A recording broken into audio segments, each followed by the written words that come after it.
My beloved brothers and sisters, life is not always going to make sense. There will be moments where you feel lost. There will be days when the burden on your shoulders feels far too heavy to carry. There will be times when nothing goes according to your plan. And in those moments, you must remember one thing: trust Allah with what you cannot control. Sometimes we think we are in charge. We try to control every outcome, every relationship, every situation. But what happens when it doesn't work out? When the things we tried so hard to fix only get worse? That's when we start to panic. We become anxious. We ask, why me? What did I do wrong? My brothers and sisters, we forget that we are not the planners of our own fate. The one who created you, who fashioned your soul, who wrote your story before you were even born, He is the one in control, and His plan is always better than ours, even when it doesn't make sense to us right now. There will be moments of difficulty, moments of pain. Perhaps your heart has been shattered. Perhaps you've lost someone you love dearly. Perhaps you've made dua again and again and you see no answer. You cry at night, you feel alone in a room full of people. And still you keep going. That's strength, that's sabr, that's silent endurance. It's not unnoticed. Allah sees every tear, hears every dua, and knows every beat of your aching heart. My beloved brothers and sisters, when a person falls ill, what's the first thing they usually do? Many people immediately think, let me take some medicine, maybe something I already have at home. I'll feel better soon. And yes, we are taught to use what is within our means. But here's the catch. When that doesn't work, panic slowly sets in. So they go to the doctor or they consult someone they trust. The doctor gives a diagnosis, prescribes medication, and they start the course. Psychologically, they feel relieved. Finally, I'm doing something about it. But what if even that doesn't help? What if the treatment doesn't seem to be working? At this point, my brothers and sisters, we need to take a step back and reflect. The reason why Allah allows a believer to go through these stages where nothing seems to work is not because He doesn't care. No, it's because He does care. He's drawing us back to the very first step we often forget: turning to Him. So many times a day we recite Iyyaka na'budu wa iyyaka nasta'in. You alone we worship, you alone we ask for help. But when calamity strikes, where is that declaration?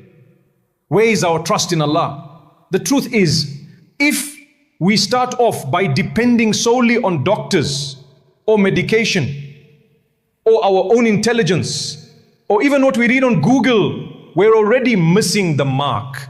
There's nothing wrong with seeking help, but the mistake is relying on the means while forgetting the owner of the cure, Allah. A true believer understands that everything begins with Allah. Yes, we take the medication. Yes, we visit the doctor. But before all of that, we raise our hands and we say, oh Allah, guide me. Oh Allah, cure me. Oh Allah, make this easy for me. Because what good is physical healing if spiritually we are distant from our Maker?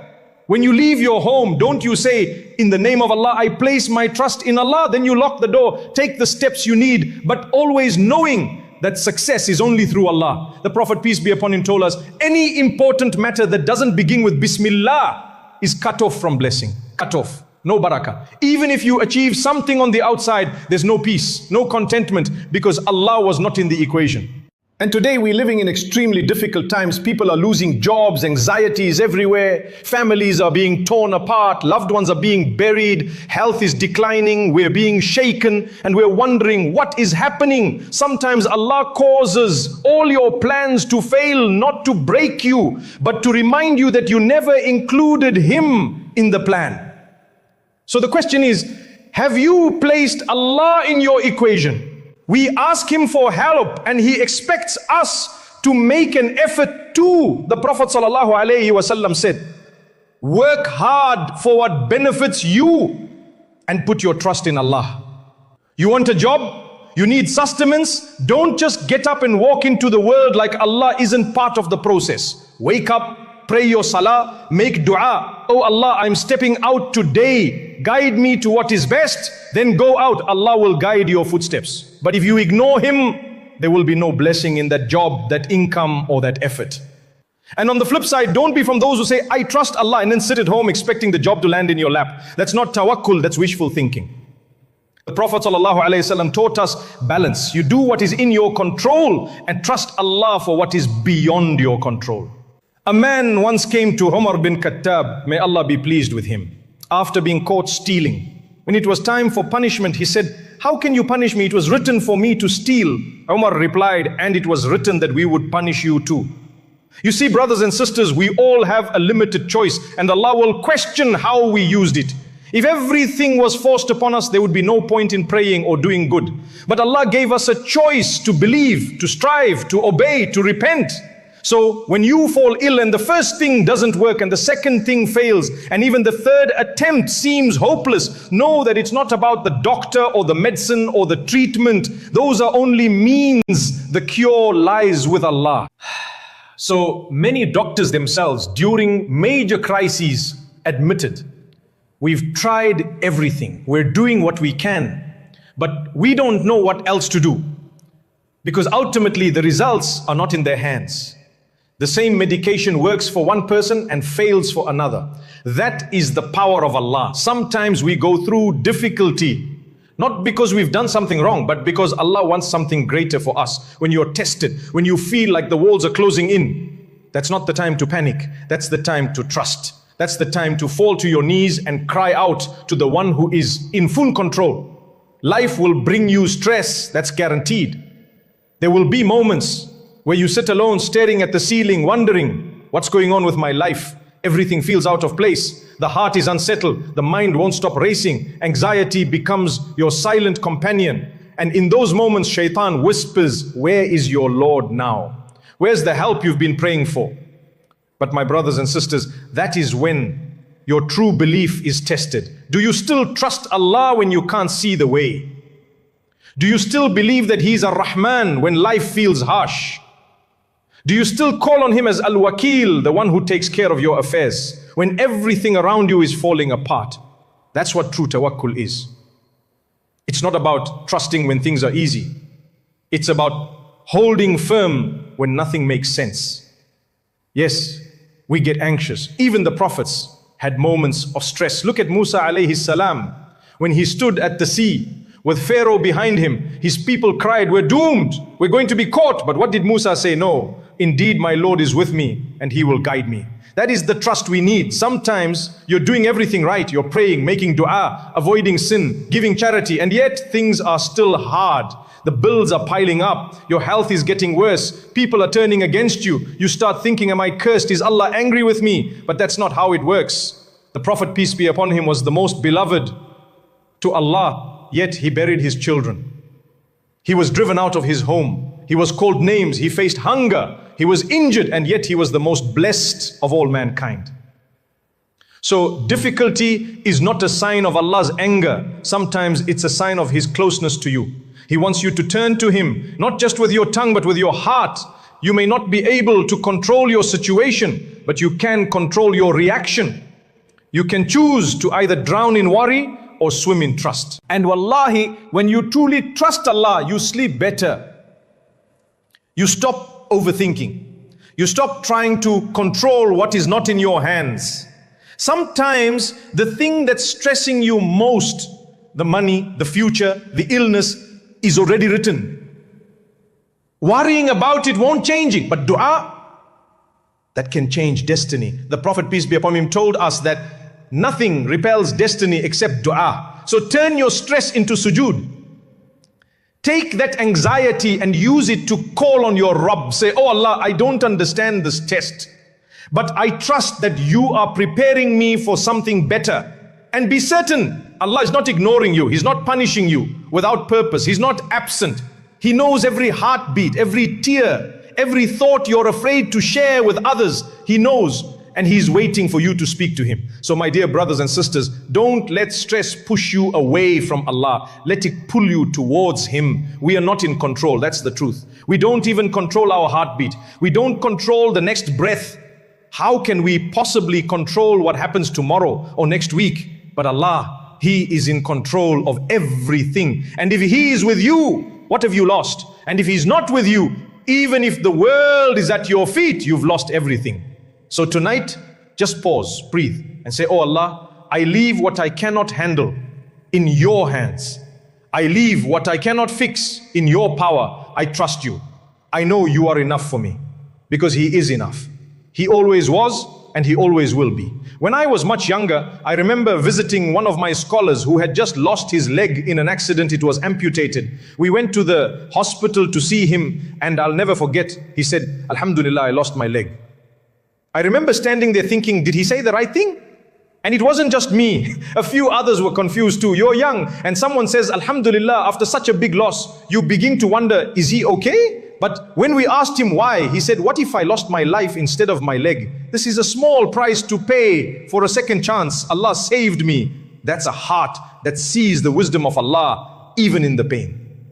That's the kind of heart we're supposed to have when calamity strikes. Not a heart that panics, but a heart that surrenders, a heart that trusts. How many of us can look at our biggest difficulty and say, Alhamdulillah, not out of habit, but from the core of our soul. But this is what trusting Allah truly means. It's not about understanding every trial. It's about knowing that even when you don't understand, Allah does, and He is never unjust. The Prophet, peace be upon him, told us something amazing. When Allah tests a believer, even a prick of a thorn wipes away their sins. So imagine what happens when you face real pain, loss, trauma, illness, betrayal, confusion. That stress and anxiety you carry, Allah sees it. And every tear you shed for His sake, He records it. Every time you say, Ya Allah, help me, He responds, even if you don't hear it yet. There are times when Allah holds back the solution, not because He doesn't care, but because He's perfecting the outcome. You see, Allah doesn't just want to fix your situation, He wants to fix your heart too. He wants you to taste reliance, to experience humility, to discover that when everyone else lets go of your hand, He holds it tighter. We live in a world that says, you're in control. You've got this. Manifest your reality. But we are not in control. We are weak. We break. And that's okay. Because we were not created to be in control. We were created to surrender to the one who is. Maybe your difficulty isn't going away quickly. Maybe the healing is taking time. Maybe your du'as haven't been answered yet. But don't ever think your Lord is ignoring you. He says in the Quran, I respond to the call of the caller when he calls upon me. He didn't say only the pious. He didn't say only the perfect. He said, when He calls upon me, that's it. That means you, in your brokenness, in your confusion, in your anxiety, even when you feel distant, if you just raise your hands and say, Ya Allah, you've already been heard. So don't carry this burden alone. When you're stressed, give it to Allah. When you're anxious, give it to Allah. When you don't know what to do next, give it to Allah. Because He is the one who knows the unseen, the one who understands what you're going through even when you can't explain it. The one who can turn your darkest night into the brightest dawn. And remember, Allah will never waste your tears. Never waste your pain. Never waste your sabr. There is a purpose behind every hardship. And one day you'll look back and say, now I understand why that had to happen. But until that day comes, trust, surrender, believe, and keep going. Because your Rabb is closer than you think. And He's already preparing your relief. There was a sister who lost her husband in a car crash.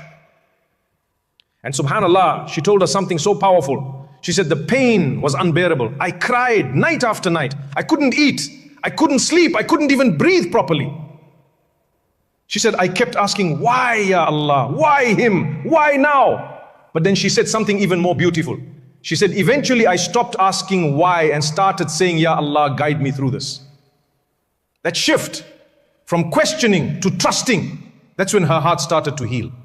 You see, when tragedy hits us, the pain is real. Let no one tell you to suppress it. Islam doesn't ask us to bury our emotions. Even the Prophet, peace be upon him, cried when he lost his son Ibrahim. He held him in his arms and tears rolled down his blessed cheeks. But what did he say? He said, the eyes shed tears, The heart grieves, but we do not say anything except that which pleases our Lord. That is true trust. To feel the grief, but still hold on to hope. To cry the tears, but still say, Alhamdulillah. So many of us suffer in silence. We carry burdens that no one sees, smiling on the outside, but breaking inside. You pray, you fast, you give charity, but that wound in your chest is still bleeding. And you wonder, when will this end? Will I ever feel okay again? The answer, my brothers and sisters, is with Allah. Only with Allah. The world may give you temporary comfort, but it is only Allah who truly heals the heart. Allah tells us in the Quran, indeed with a hardship comes ease. Not after hardship, with it. That means while you are hurting, while you are breaking, there's already ease hidden inside that difficulty. You just haven't seen it yet, but you will, bi-iznillah, you will. Sometimes we think trusting Allah means everything will get better immediately, but that's not always the case. Sometimes trusting Allah means believing that even if things don't get better, He will give you the strength to handle it. And that's a different kind of miracle, because strength is not the absence of pain. Strength is standing in prayer when your legs feel weak. It's raising your hands in dua when your heart feels shattered. It's saying Alhamdulillah when your world feels upside down. And don't think Allah doesn't notice that. Wallahi, He sees every second of your struggle. He hears the silent cries. He counts every heartbeat of pain, and He rewards you for it all, even if no one else sees it. You might feel like your life is out of control, that you've lost direction, but remember, you are not lost. You are being led to a place better than where you've come from. You just have to trust the one who's guiding you. Think about this. If Allah brought you to this moment, knowing how weak and broken you feel, then surely He's already written a way out for you. Allah does not abandon His servants. Not you, not ever.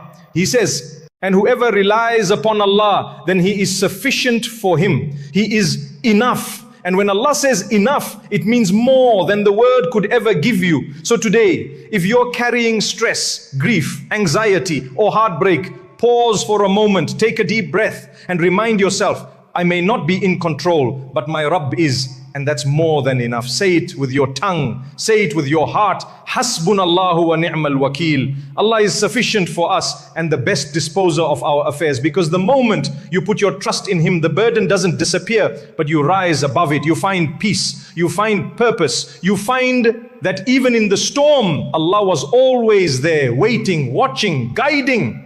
So trust Him, even when it's hard, especially when it's hard, because the one who truly trusts Allah never loses.